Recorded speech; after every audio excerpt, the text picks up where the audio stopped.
Hey guys, it's Steve with Futures and Charts, and we've been on a pretty wild ride the last couple 3 days. And I'll show you when we get over and look at the chart. But it's we had one report come out 2 days ago that said that there's going to be like 4 million barrels surplus for 26, and even going into this year, there's plenty of oil, and so the market plunged like I don't know 9 cents. The day before that, it was up about 7 cents. And yesterday it was just down a touch. And then today it's up about 7 cents again. So it's been really volatile. And it's just headlines. It's nothing's really changed with the fundamentals, in my opinion. They're saying weak dollar and all that stuff. The dollar's still at 99. It's almost at par. It's up from its low, which was, I think it was around 96 here a while back, maybe even 95.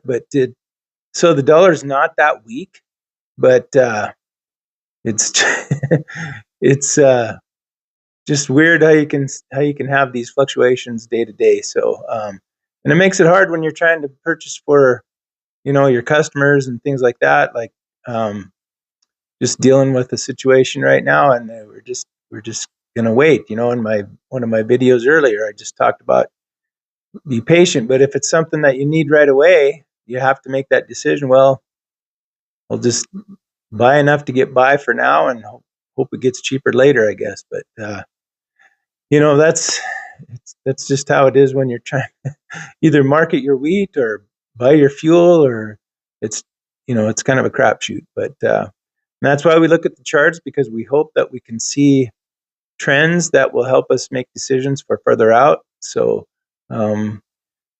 with that said, let's go have a look at the charts. Okay, this is the December diesel futures, and as you can see over here, this was that bearish engulfing candle.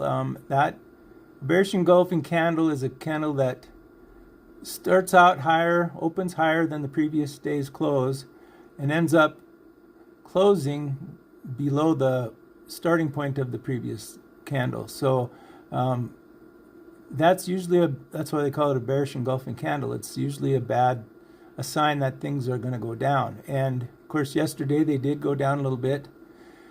And now today we're having a bounce on, I don't know, some of this stuff doesn't make any sense to me. It's just headlines, but crude prices gain on dollar weakness and energy demand. And then just a few days ago, they were talking about crude oil. Where was the? Crude prices plummet on OPEC projections for global crude surplus. So that was just a couple days ago.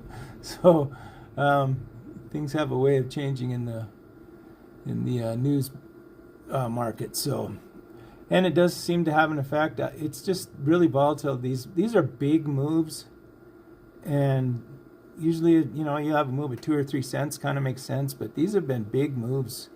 As you can see here, those candles are very large. So the volatility is there. The crude oil market is similar, but it's still in a downward trend here, and it's having a bounce today too. But we had a big down day the other day, 2 days ago. Same thing as the diesel contract. So anyway, today is an up day. So, but like this one here, the crude oil, the trend is still down. Diesel, the trend is definitely up, but it's getting more volatile. So I kind of think that I still believe that this bearish engulfing candle is going to play out, and we're going to go lower, and eventually, I don't have any idea how long it will take, maybe a month, to get down and fill this gap here. So that's kind of what I'm still banking on for my customers, is that we're going to come down there so we can buy lower. So just a couple other things to look at here is this is the stochastic RSI, and it was had good momentum for a while, and we took a little dip, and it's still just trying to meet up with the moving average there. The MACD is really quite high, and it looks like it should want to start to roll over.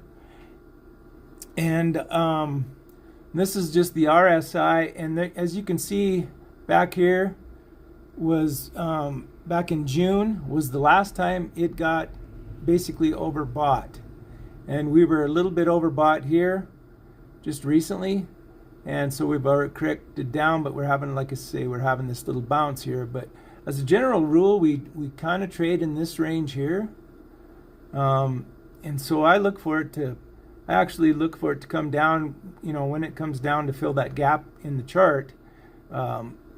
I think this is going to filter back down into the normal trading range as far as the relative strength. So that is my opinion, and that's all it is. So, and it's free. Hey, opinions are free.